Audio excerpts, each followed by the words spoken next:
Bonsoir, bonsoir, bonsoir les supporters, bonsoir mes abonnés. Avant de commencer à vous donner les informations, on vous demande d'abonner sur mon compte YouTube Football en direct et toucher le cloche de notification. Les Madrilènes, on vous dit bonsoir. Maison Blanche à la Madrid, vraiment, ça c'est des bonnes nouvelles. Ça c'est le parcours de saison 2025 pour Kylian Mbappé. Meilleur buteur de la Liga, meilleur buteur du Real de Madrid cette saison, meilleur joueur du Real de Madrid cette saison. 3 trophées cette saison avec le Real de Madrid, dont contre Manchester City. Soulier d'or en Europe. Vraiment, sans aucun doute, les meilleurs joueurs français du moment. Madame et messieurs, on vous voit, on vous dit quand même l'année là, le ballon d'or 2025, vraiment Mbappé doit avoir ça. Mbappé doit avoir ça. Il est l'un des meilleurs joueurs du monde. Il est sur la course. On lui souhaite un bon vent. On l'encourage aussi.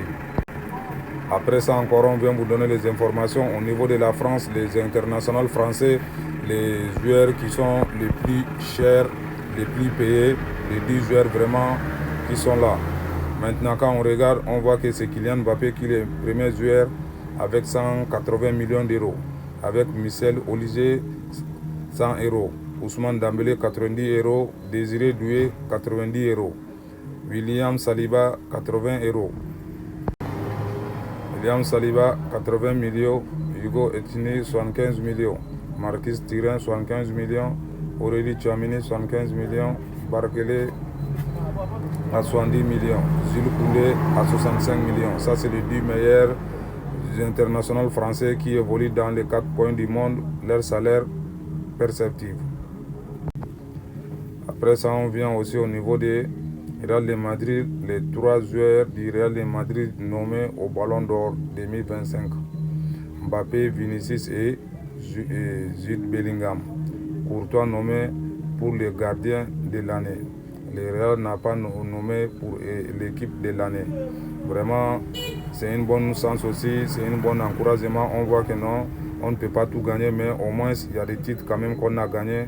On félicite encore la Maison Blanche, on les là toujours et on va les encourager. On voit que non, la saison qui va commencer, ça soit une bonne saison pour nous, Maison Blanche. Ok, toujours dans les pré-saisons, on voit qu'au niveau des matchs amicaux, Chelsea a essayé d'imposer 2 buts à 0 face à Levant. Sans réaction, grâce à les joueurs, ils ont pu quand même marquer 2 buts. On encourage encore Chelsea, ils sont toujours en forme. Al Nasser avec Martinez qui célèbre le but avec le CR7. Maintenant, Martinez a fait son premier match au niveau d'Al Nasser. On les encourage aussi, on lui souhaite un bon vent. Quand on regarde vraiment toujours le talent de Cristiano, à 40 ans, il vient d'inscrire le doublé encore face à Almeria. Vraiment, on voit que Cristiano Ronaldo, vraiment, le talent là, c'est pas un faux talent. Il joue très bien, il joue les ballons, vraiment, il a l'expérience. Un joueur de 40 ans, quand il évolue toujours comme ça, là, on lui dit vraiment merci encore. C'est rare dans ce monde, on voit que non, c'est un génie de foot. On vient pour vous donner l'information. Luka Modric a fait son premier match avec Milan AC. Vraiment, les choses se passent bien. On voit que le vieux, il a toujours le talent. On l'encourage, on lui souhaite une bonne saison au niveau de l'Italie, au niveau de AC Milan. Vraiment, Luka Modric, c'est un grand joueur, c'est un technicien. On est derrière lui, toujours Modric. Vraiment, c'est un génie de foot. Tout le monde sait ça.